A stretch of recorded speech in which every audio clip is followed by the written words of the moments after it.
Romanes Mélomane, bon son.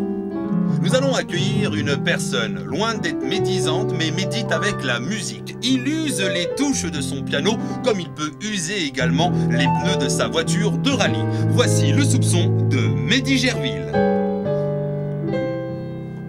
J'aurais fini comme ça, moi, tu vois.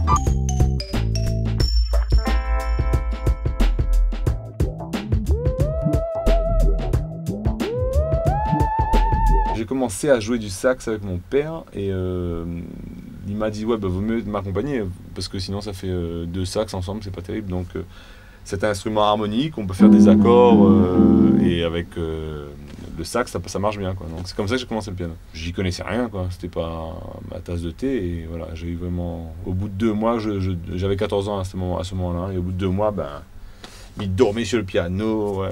Travaillais plus trop à l'école. Il y a des gens qui me donnaient un coup de main, notamment Claude Marianne qui m'a appris le doigté, un peu le solfège. Grégoire Dominique aussi qui m'a donné quelques cours comme ça à la volée. Mais c'était surtout autodidacte parce que je relevais surtout ce que j'entendais à la feuille, comme on dit. Et voilà, après je jouais dans une balle, dans le dîner dansant, dans les booms à l'époque, dans les trucs comme ça, on appelait ça quand on était ado là. Donc, et puis le lycée, pareil, on jouait entre potes et tout ça. Et puis c'est venu après jouer avec, sur des scènes. Et notamment la rencontre avec Thierry Gauliris. Et là, ça s'est bien passé parce qu'après j'ai joué pendant 10 ans avec Bastère. J'ai fait 2 ans d'études dans une école de musique. Et c'était une école de jazz. Et là, moi, j'ai découvert le jazz à ce moment-là. Je connaissais rien au jazz. Et quand j'écoutais Charlie Parker la première fois, j'ai entendu un truc, c'est Anthropologie, je crois.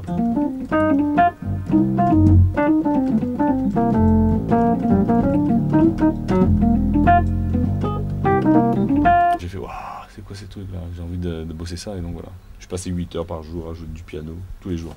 Donc à Paris, en même temps, t'as pas de sous, t'as rien, t'arrives dans un appart, bah, tu joues du jazz, tu joues du piano, tu bosses ton instrument, parce qu'avec ça à faire, tu vois, t'as pas de sous, donc tu sors pas.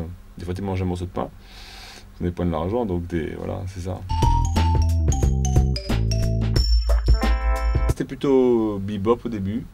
Bebop dans le jazz, bebop, cool jazz, swing. Modern jazz, fusion forcément.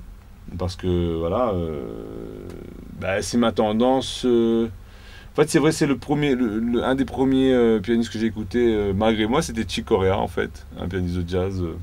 Et c'était un truc fusion qu'il faisait, parce qu'il a plusieurs formations, et c'était son équipe fusion, et j'ai beaucoup aimé ça. Ça reste toujours une référence pour moi. Et du coup, ben moi, ma musique, mes compositions, c'est venu tout seul, ce mélange de la musique de La Réunion avec ben, le piano, les harmoniques jazz et l'improvisation.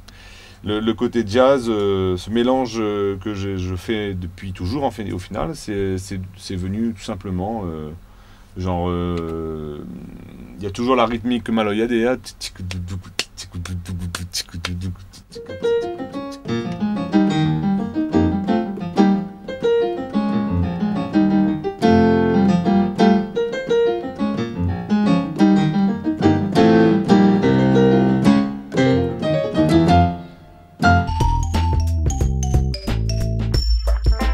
La Réunion regorge vraiment de beaucoup d'influence au final dans notre musique ici à La Réunion, et c'est ce qui est intéressant et c'est ce que bah, je défends moi dans ma musique, je dirais à l'image du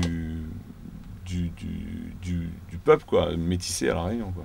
Les gens ils veulent me dire voilà ben où c'est un chanteur de Sega, ou c'est un musicien de jazz, ou c'est un musicien world, parce que des fois nous fait aussi avec Tambour Malbar, nous monte sur scène, nous fait rouler à Cayenne, tout ça, et il est indescriptible au final. Moi, pianiste La Réunion, et il mélange toujours le Sega avec le Maloya, avec le jazz. Et comme les pianistes, ben... Mais le pianiste, c'est un instrument à percussion. Hein. Bercé par le vent des îles dans mon berceau depuis tout gamin.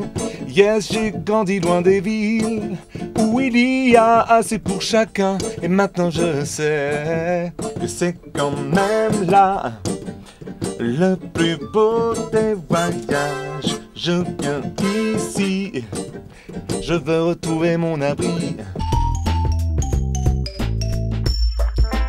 Sting. Cash. Ah oui, ben oui, ça c'est le... Moi, c'est le gars qui m'a trop inspiré. Enfin, la musique en général que j'aime ah ouais, tomber par terre, quoi. Mais dans mon adolescence, tu vois, depuis ça et jusqu'à maintenant, j'écoute, je dis, yes, c'est le gars. Et qui a su évoluer, je trouve, dans sa carrière, dans le bon sens, quoi. J'ai fait une version de d'une chanson de Sting en maloya. J'ai essayé, mais ça me pas. Par contre, je peux te le faire écouter, parce qu'il y a le rouleur, il y a maloya, tout ça, c'est plus. Parce que là, maloya, ça veut rien dire au piano, tu vois. Ça, c'est le problème avec ici la Réunion, c'est que comme il dit, ouais, mais il joue maloya, ben en fait, ben, il dit, ouais, mais maloya, c'est pas ça, c'est rouleur, caillon, machin. Mais il est vrai que dans la musique là-bas, quand il jouait comme un musicien, on a caillon, on a rouleur. Et ben moi forcément mes pianistes ben m'y jouait le clavier, ben c'est vrai que dans le maloya traditionnel il n'y a pas, donc moi je joue pas de maloya traditionnel, mais je joue ce mélange avec le maloya.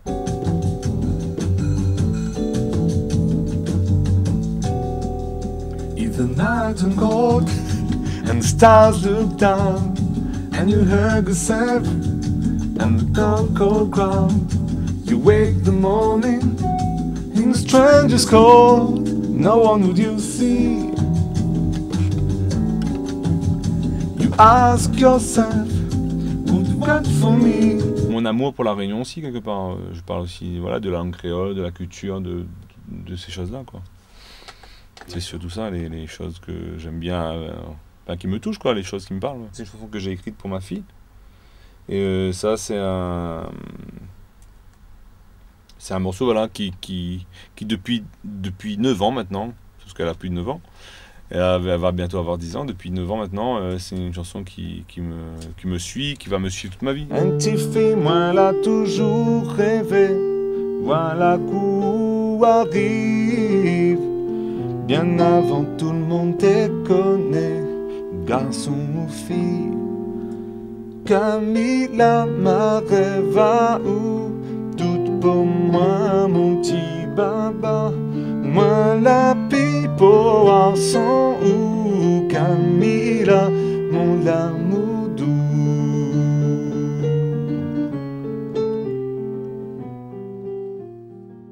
In the strangest cold, no one would you see.